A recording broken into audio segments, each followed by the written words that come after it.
నమస్తే ఆంధ్రప్రభకి స్వాగతం. నేను ప్రియా కౌశిక్. నరకానికి దారి ఎక్కడుందో తెలుసా?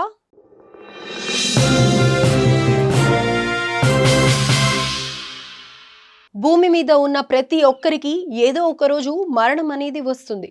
ఇది అందరికీ తెలిసిన విషయమే. కానీ చనిపోయిన తర్వాత ఏమవుతుంది అనేది మాత్రం ఎవ్వరికీ తెలియదు.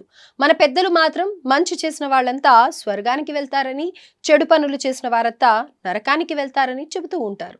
అలాగే చనిపోయిన వాళ్ళల్లో కొందరు మళ్ళీ ఎక్కడో పుడతారని కూడా నమ్ముతారు. అయితే అందరూ చెబుతున్నట్లుగా నరకం నిజంగా ఉందా, ఎక్కడ ఉంది అనే వివరాలు ఈ వీడియోలో తెలుసుకునే ప్రయత్నం చేద్దాం.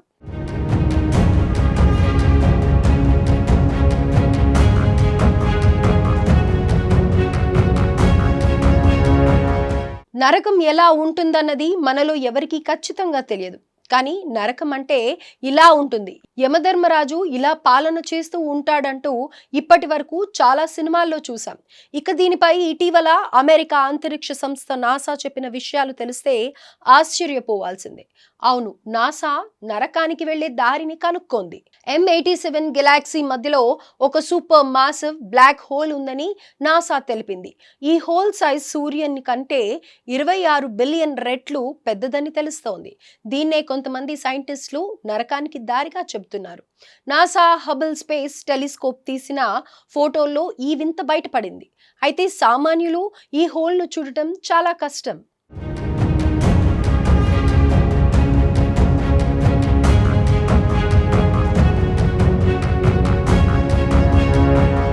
ఇక ఈ హోల్ M87 గెలాక్సీ మధ్యలో శక్తివంతమైన గ్రావిటేషన్ ఫోర్స్ ను రిలీజ్ చేస్తోంది. భూమి నుంచి సుమారు 52 మిలియన్ కాంతి సంవత్సరాల దూరంలో ఉన్న ఈ భారీ గెలాక్సీలో 100 బిలియన్లకు పైగా నక్షత్రాలు ఉన్నాయి. కానీ దాని కేంద్రంలో ఎవరూ అర్థం చేసుకోలేని అద్భుతం ఉంది. ఈ కృష్ణబిల్లం దాని అపారమైన గ్రావిటేషన్ ఫోర్స్ తో స్థలం, సమయాన్ని వక్రీకరిస్తుంది. దీన్ని మనం ఒక మిస్టీరియస్ స్కేరీ గా చెప్పుకోవచ్చు. ఒక్క మాటలో చెప్పాలంటే దీన్ని చూడటం కానీ అర్థం చేసుకోవటం కానీ కష్టం. ఇదిలా ఉంచితే కృష్ణబిలాలు ఉనికిని ఇప్పటికే సైంటిస్టులు అంచనా వేశారు. కానీ వాటి వాస్తవికతను, ప్రభావాలను అర్థం చేసుకోలేం.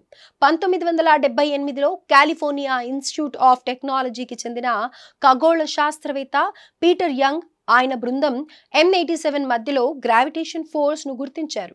కానీ ఆ టైంలో భూమి ఆధారిత టెలిస్కోప్ల నుండి వచ్చిన పరిశీలనలను, ఆ సిద్ధాంతాలను రుజువు చేయలేకపోయాయి. కానీ ఈ మధ్య కాలంలో కొంతమంది సైంటిస్టులు ఈ ఫోటోల విశ్లేషణతో కాలరంధ్రం ఉనికి నిరూపించబడింది. అలాగే దాని ప్రభావాలు ఏంటన్నది స్పష్టంగా అర్థమైంది.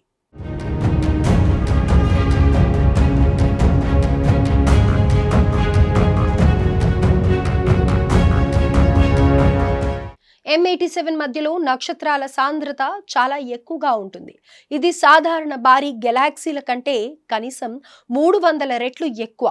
అంటే మన సూర్యుని చుట్టూ ఉన్న నక్షత్రాలను చూసే ప్రాంతం కంటే 1000 రెట్లు దట్టంగా ఉంటుందన్నమాట. ఈ తీవ్ర సాంద్రత కల రంధ్రం అపారమైన గురుత్వాకర్షణ శక్తి కారణంగా ఉందని సైంటిస్టుల నమ్మకం. సాధారణంగా కృష్ణబిలాలు అంటే గ్రావిటేషన్ ఫోర్స్ బలంగా ఉండే ప్రాంతాలు. ఎంతలా అంటే కాంతి సైతం అక్కడి నుండి తప్పించుకోలేదు. భారీ నక్షత్రాలు వాటి చివరల వరకు కూలిపోయి, అలాగే చాలా కుదించుకుపోయి దట్టంగా మారినప్పుడు ఇవి ఏర్పడతాయి. ఇక కాలరంధ్రాలు అయితే చాలా శక్తివంతమైనవి. అంతేకాదు మొత్తం నక్షత్రాలను సైతం అమాంతం మింగగల సామర్థ్యాన్ని కలిగి ఉంటాయి. ఇక భగవద్గీతలో కామం, క్రోధం, లోభం అనేవి ఆత్మవిశ్వాసానికి దారితీసే నరక ద్వారాలుగా పేర్కొనబడ్డాయి. అంతేకాని భౌగోళికంగా నరకం, స్వర్గం లాంటివి లేవన్నది కొందరి అభిప్రాయం. M87 గెలాక్సీ మధ్యలో ఉన్న సూపర్ మాసివ్ బ్లాక్ హోల్ నే సైంటిస్టులు నరకానికి దారిగా చెప్తున్నప్పటికీ అదే అసలైన నరక ద్వారమా కాదా అన్నది అంతు చిక్కని ప్రశ్నగానే మిగిలిపోయింది.